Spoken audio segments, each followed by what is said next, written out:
Video amatir penyerangan yang dilakukan sekelompok orang terhadap kediaman seorang warga negara India yang mengontrak di komplek Taman Setiabudi Indah viral di media sosial. Dengan bersenjata balok kayu, sejumlah preman beserta keluarga dari mantan istri tampak dengan beringas menghancurkan rumah dan mobil yang terparkir di halaman rumah. Selain mengobrak-abrik isi rumah, pelaku juga menganiaya korban. Beruntung saat itu pihak polisi segera datang ke lokasi sehingga nyawa korban tertolong. Korban menduga aksi penyerangan yang dilakukan mantan istri bersama keluarga dan orang suruhannya ini dengan maksud ingin menguasai perusahaan serta hartanya yang ada di Indonesia maupun di India. Orang itu datang mau bunuh saya dan sebutkan juga adiknya, di adik-adiknya sebutkan mau bunuh kau dan kita masuk ke penjara. Sebut langsung seperti itu. Ia juga menyesalkan kasusnya karena laporannya ke Mapolsek Sunggal sempat ditolak sehingga mengalihkan laporannya ke Polrestabes Medan. Dari Medan, Said Ilham, iNews melaporkan. Masyarakat, ada demo masyarakat. Massa secara spontan mendatangi dan merusak rumah oknum Ustadz di Desa Kregenan, Raksaan, Probolinggo. Akibat aksi massa ini, terduga Ustadz cabul berinisial SN terluka dan kaca rumahnya rusak parah. Beruntung, polisi segera tiba di lokasi sehingga aksi ini tidak sampai berlarut. Setelah menenangkan warga, oknum Ustadz yang menjadi korban amuk warga langsung dibawa ke instalasi gawat darurat Rumah Sakit Waluyo Jati. Dari hasil pemeriksaan saksi, aksi main hakim ini bermula saat warga geram dengan ulah Ustadz yang tega mencabuli santriwatinya hingga hamil 3 bulan. Kasus ini sebenarnya telah dilaporkan ke unit PPA Polres Probolinggo. Karena ada isu yang tak sedap, puluhan warga mendatangi terlapor. Dari pihak yang tidak puas dari si pelapor itu kemudian mendatangi lokasi ini untuk katanya untuk meluapkan satu amarah. Pasca insiden, Polres Probolinggo menghimbau agar masyarakat tidak main hakim sendiri dan mempercayakan kasus ini kepada polisi. Dari Probolinggo, Hana Purwadi, iNews melaporkan.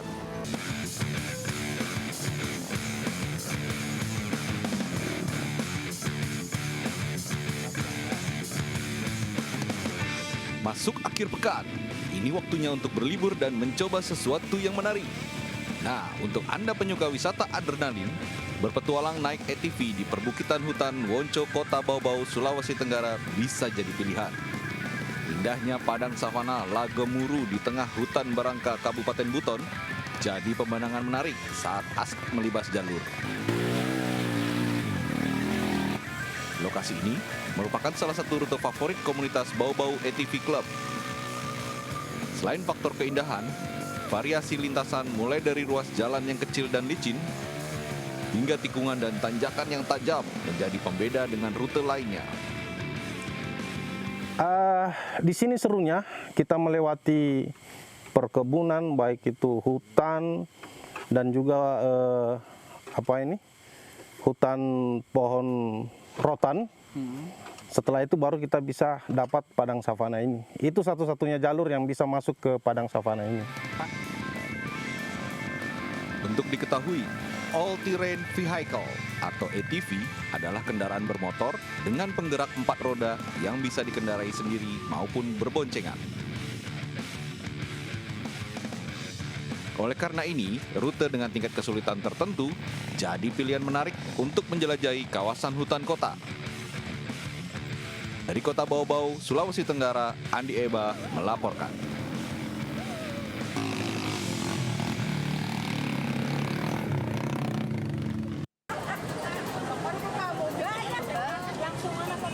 Ratusan warga Tegal, Jawa Tengah antri berdesakan di salah satu toko sembako di Pasar Kejambon.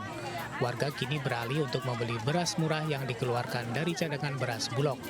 Kian mahalnya harga beras di pasaran membuat masyarakat kalangan menengah ke bawah di kota Tegal kian kesulitan. Harga normal beras medium yang awalnya hanya dijual Rp11.000 per kilogram, kini nyaris menembus kisaran Rp16.000 per kilogram.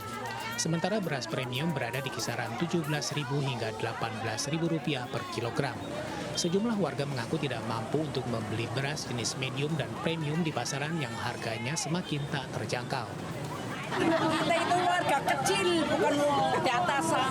Harga itu harus mencelat. Harapannya gimana, Bu? Harapannya harga turun. Gue naik terus, gaji ke bahkan kita orang gaplok orang deh. Sementara itu di tengah tingginya harga beras di pasaran, ribuan petani di Demak, Jawa Tengah justru tengah kecewa lantaran gabah hasil panen padi berusia 2 bulan terendam banjir. Banjir yang merendam wilayah Karanganyar, Demak, Jawa Tengah dalam 1 pekan terakhir membuat gabah-gabah milik petani sekitar terendam. Akibat lama terendam air, gabah-gabah itu mengeluarkan bau menyengat serupa bau fermentasi minuman keras. Kini mereka berharap setelah gabah dijemur dan dislep agar tetap bisa dimakan atau setidaknya dapat menjadi pakan ternak. Dari Tegal dan Demak, Jawa Tengah, Yunibar Sukmawijaya melaporkan. Ya pemirsa, akses jalan raya dan halaman RSUD Al-Ihsan Provinsi Jawa Barat di Bale Endah, Kabupaten Bandung tergenang banjir akibat hujan besar dan meluapnya Sungai Citarum. Bahkan banjir terjadi bertepatan dengan kehadiran Menteri Kesehatan untuk meresmikan layanan rujukan prioritas.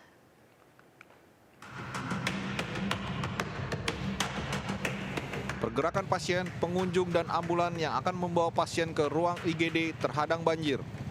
Banjir menggenangi akses dan halaman RSUD Al-Ihsan milik Provinsi Jabar di Bale Endah, Kabupaten Bandung, Jumat sore. Akibat banjir setinggi 50 cm yang menggenangi jalan menuju UGD RSUD Al-Ihsan dan ruas jalan utama Jalan Ki Yastra Manggala, Bale Endah, Kabupaten Bandung, membuat mobil ambulan harus antri akibat terjebak genangan. Bahkan akibat hujan dan angin kencang, tenda yang berada di lapangan terbuka di lantai 3 rusak dan berantakan. Lokasi tersebut rencananya akan digunakan acara kegiatan Menteri Kesehatan RI Budi Gunadi Sadikin untuk meresmikan layanan rujukan kesehatan prioritas RSUD Al-Ihsan. Beruntung, kegiatan dilanjutkan di aula rumah sakit. Dari Bandung, Saufat Endrawan melaporkan.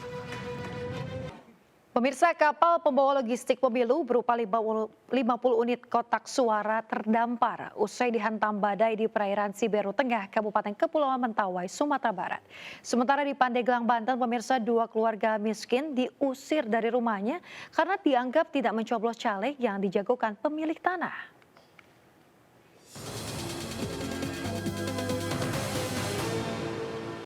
Keadaan logistik pemilu dari PPS Desa Saliguma. Tak kuat melawan hantaman gelombang, kapal kayu yang membawa logistik KPU ini terhempas ke hutan bakau di perairan Desa Saliguma, Siberut Tengah, Kepulauan Mentawai, Sumatera Barat. Akibatnya, 50 kotak suara dan peralatan elektronik seperti laptop terendam air laut. Diduga dianggap tidak coblos caleg tertentu, 2 kepala keluarga miskin di Pandeglang, Banten diusir oleh pemilik tanah. Pengusiran ini dilakukan setelah pemilik tanah yang diduga merupakan tim ses caleg tertentu meminta bukti video atau foto saat pencoblosan, namun tidak dikerjakan oleh warga miskin tersebut.